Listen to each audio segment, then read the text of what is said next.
ఒకరోజు భోజ మహారాజు మారువేషంలో తిరుగుతూ తోటలో ఒక యవ్వనవతి పూలబంతిని నేలకేసి కొడుతూ ఉండగా చూస్తాడు. అంతలో జడ నుండి కలువ పువ్వు జారి ఆమె పాదాలపై పడుతుంది. ఈ దృశ్యము భోజ మహారాజుకు మనోహరంగా కనిపిస్తుంది. మరునాడు సభలో తన నిండు కొలువులో ఆసీనులైనున్న నవరత్న కవుల ఎదుట తాను క్రితం రోజు చూసిన మనోహర దృశ్యాన్ని గురించి వారికి చెబుతాడు. దానిపై వారి అభిప్రాయములను శ్లోక రూపంలో చెప్పమని కోరతాడు. మొదటగా భవభూతి తన శ్లోకాన్ని ఇలా చెప్పాడు. శ్లోకం: విదితం నను కందుకః తే హృదయం ప్రమద అధర సంగమ దుగ్ధ ఇది వనితాకర సా అభిహతః పతితః పతితః పునరుత్పతసి. కందుకం అంటే పూలబంతి. తాత్పర్యం: ఓ కందుకమా అంటే ఓ బంతి, తే హృదయం నీ యొక్క ఉద్దేశ్యం విదితం తెలిసినదిలే, ప్రమద అధర ఆమె పెదాలతో, సంగమ కలవాలనే అంటే ముద్దు పెట్టుకోవాలనే, లుబ్ధ ఆశతో, ఇది ఇలా, వనితాకరస అభిహత ఆ స్త్రీ తన చేతులతో నిన్ను కొడుతున్నా కూడా, పతిత పతిత కింద పడుతున్నా కూడా, పునః ఉత్పతసి మరల పైకి లేస్తూనే ఉన్నావు. తరువాత వరరుచి లేచి తన వర్ణన ఇలా చెప్పాడు. ఏకోపి త్రయ ఇవభాతి కందుకోయం కాంతాయా కరతల రాగ రక్త రక్త భూమౌ తచ్చరణ నఖాంశు గౌర గౌర ఖాస్త సన్నయన మరీచి నీల నీల. తాత్పర్యం: ఈ బంతి ఒకటే అయినా మూడు బంతులాగా కనిపిస్తుంది. ఆ కాంత చేతిలో ఆమె అరచేతి ఎర్రని కాంతుల వల్ల ఎర్రబడి ఎర్రని బంతిగాను, అదే బంతి భూమి మీద పడినప్పుడు ఆమె కాలిగోళ్ల తెల్లని కాంతితో తెల్లగాను, ఆ బంతి పైకి లేచినప్పుడు ఆమె కన్నుల నీలి కాంతులతో నల్లటి బంతిగాను కనిపిస్తున్నది.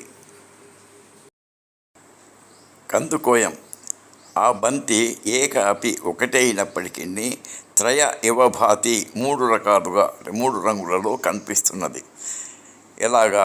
కాంతాయా ఆ స్త్రీ కరతల రాగ అరచేతుల వర్ణంతో, రక్త రక్త ఎర్ర ఎర్రగాను, భూమౌ నేలపై పడినప్పుడు, తచ్చరణ ఆమె కాలి నఖ అంశు గోళ్ల కాంతి వలన, గౌర గౌర తెల్ల తెల్లగాను, ఖాస్త ఆకాశంలోకి అంటే పైకి ఎగిరినప్పుడు, సన్ నయన ఆమె నీలి కన్నుల కాంతులతో నీల నీల నీలంగాను ఆ బంతి కనిపిస్తున్నది.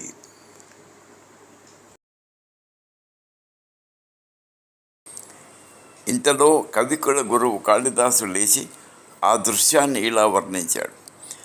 పయోధరాకార ధరోహి కందుకః కరేణ రోషాదభిహన్యతే ముహుః ఇతీవ నేత్రాకృతి భీతం ఉత్పలం శ్రియ ప్రసాదాయ పపాత పాదయోః.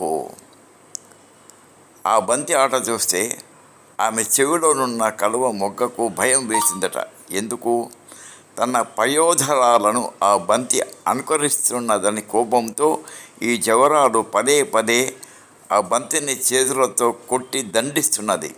మరి తాను కలువ పువ్వు కదా, కలువ పువ్వునైన నేను ఆమె కన్నులను అనుకరిస్తున్నాను కదా, తనను కూడా దండిస్తుందేమోనన్న భయంతోనే ఆ కలువ ఆమె పాదాల మీద పడిపోయింది, క్షమించమని.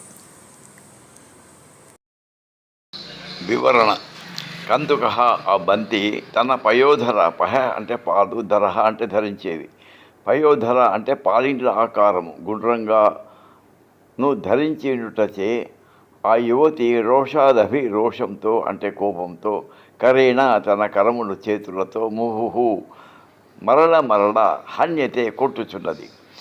ఇది చూస్తున్న కలువ ఉత్పలం తాను ఆమె నేత్ర ఆకృతి అంటే కన్నుల ఆకృతి ఆకారంలో ఇటీవ ఉన్నందువలన తనను కూడా బంతిని దండించినట్లుగానే కొడుతుందేమోననే భయం చేత, అది అంటే ఆమె జడలోని కలువ పువ్వు స్త్రీ ప్రసాదాయ, ఆ స్త్రీ ప్రసాదాయ ప్రసన్నం చేసుకొనుటకు గాను పపాత పాదయోహో, ఆమె పాదములపై పడినది.